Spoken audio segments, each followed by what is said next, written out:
علامہ امینی صاحب الغدیر، جنہوں نے الغدیر لکھی 20 جلدوں پہ، 11 جلدیں چھپی اب تک، 9 جلدیں اب تک نہیں چھپ سکیں، وہ رجال کی بحث اب تک نہیں چھپی،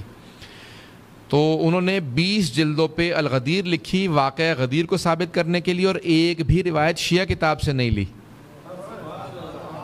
الغدیر پوری کتاب لکھی اہل سنت کی کتابوں سے کہ 20 جلدوں میں ثابت کیا کہ غدیر خم کے اندر رسول خدا نے علی کی ولایت کا اعلان کیا۔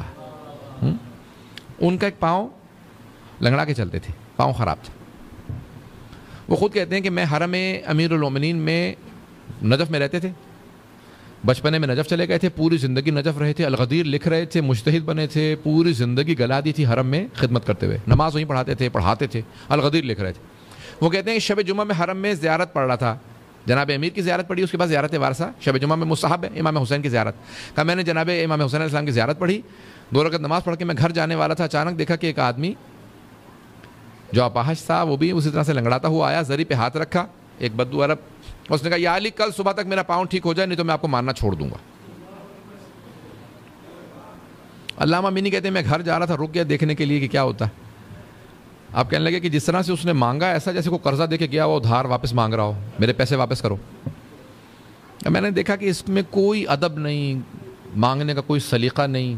پھر اس کے پاؤں کو دیکھا گارا لگا ہوا ہے، اس کا مطلب ہے وضو بھی کر کے نہیں آیا، گارے سمیت ایسے ہی آ گیا۔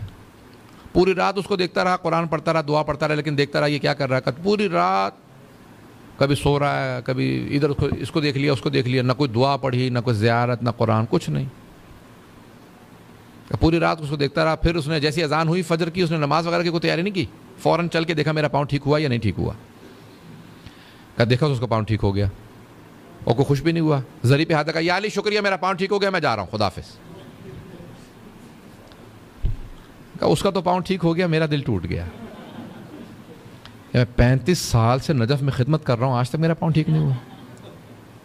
علامہ امینی کہتے ہیں میں 35 سال سے اور الغدیر لکھ رہا ہوں پچھلے 20 سال سے، لیکن کہیں گے میری میں اتنی جرت نہیں تھی کہ میں مولا سے شکوہ کر سکتا۔ جن کے رتبے ہے سوا ان کے سوا منزل ہے، اب ان کے رتبہ ان کا مختلف تھا، بہت بڑے آیت اللہ تھے، مرجع تھے، انہوں نے کہا میرے میں جرت نہیں تھی میں مولا سے شکوہ کر سکتا۔ میں نے نماز فجر پڑھی، زری پہ آیا دوبارہ، کا مولا اجازت ہے میں گھر جا رہا ہوں، اجازت لی، پھر زری پہ پشت نہیں کی، بڑے ادب کے ساتھ میں گھر گیا، تھوڑی دیر سو لوں، پوری رات جاگتا رہا ہوں۔ اب میرے دل کے اندر بس وہ ایک مسلسل بات چل رہی تھی کہ 35 سال سے میرا پاؤں خراب ہے، مولا کی زری پہ خدمت کر رہا ہوں، الغدیر لکھ رہا ہوں، مجتہد بنا ہوں، میرا پاؤں نہیں ٹھیک ہوا۔ میں نے شکوہ نہیں کیا لیکن بات آ گئی دل میں، کہا میں سو گیا، جیسی سویا فوراً خواب میں امیر المومنین کی زیارت ہوئی، مولا آئے اور آنے کے بعد ایک جملہ کہا اے عبد الحسین امینی، جہاں تک تیری الغدیر کا تعلق ہے تو میرا حق ہے کہ تو لکھے۔ میں اس کا وہی ادراک کر سکتا ہے کہ جو اس معاملے کو سمجھے کہ مولا فرما رہے میرا حق ہے کہ تو لکھے، میرا حق ہے، میری ولایت کا تجھ پہ حق ہے، کہ اوروں میں صلاحیت نہیں ہے کہ وہ لکھ سکیں، تجھ میں صلاحیت ہے، یہ میرا حق ہے کہ تو لکھے،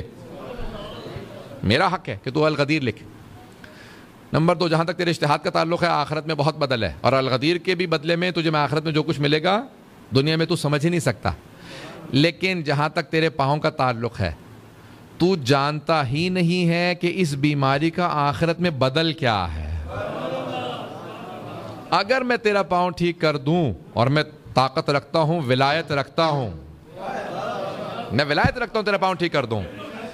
لیکن نہیں ٹھیک کر رہا کیونکہ تو جانتا نہیں ہے آخرت میں بدل کیا ہے۔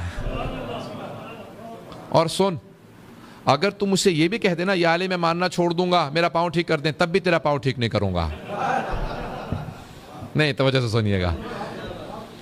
کہا کیونکہ وہ جو کہہ رہا تھا نا کہ یا علی میں ماننا چھوڑ دوں گا، وہ واقعاً ماننا چھوڑ دیتا، اس کا بس اتنا ہی ایمان تھا، پاؤں ٹھیک ہوگا تو مانوں گا نہیں تو نہیں مانوں گا۔ کہ تو اگر مجھے کہہ بھی دے کہ میں یا علی آپ کو ماننا چھوڑ دوں گا، میں تیرا تب بھی پاؤں ٹھیک نہیں کروں گا، کیونکہ جانتا ہوں تو جائے گا کہاں؟ یہاں ناراض ہو کے باہر نکلے گا، وہاں پھر واپس آ کے مجھ سے معافی مانگے گا، یا علی جسارت ہو گئی مجھے معاف کر دے۔ کہ مجھے پتا تو کہیں نہیں جائے گا، کہ لیکن وہ اس کا ایمان بس اتنا ہی تھا۔ عزیزان گرامی، بعض اوقات دنیا کے اندر چھوٹی چھوٹی پریشانیاں، بیماریاں، پریشانیاں ہوتی ہیں، انسان کو معلوم نہیں ہوتا آخرت میں اس کا بدل کیا ہے۔ اللہ اگر ایک چیز سے محروم کرتا ہے تو اس کے بدلے میں اس دنیا اور آخرت میں کیا دیتا ہے وہ ہم نہیں جانتے۔ اگر بات واضح ہے تو انشاءاللہ تعالیٰ یہ جو آزمائشی دنیا کے اندر آتی ہیں، ان تمام چیزوں کے بدل ہوتے ہیں، ان تمام چیزوں کے آخرت کے اندر بدل ہے، چاہے وہ معذوری ہو، کوئی بھی چیز ہو، اس کا آخرت میں بہت بڑا ہمارے لیے بدل موجود ہے۔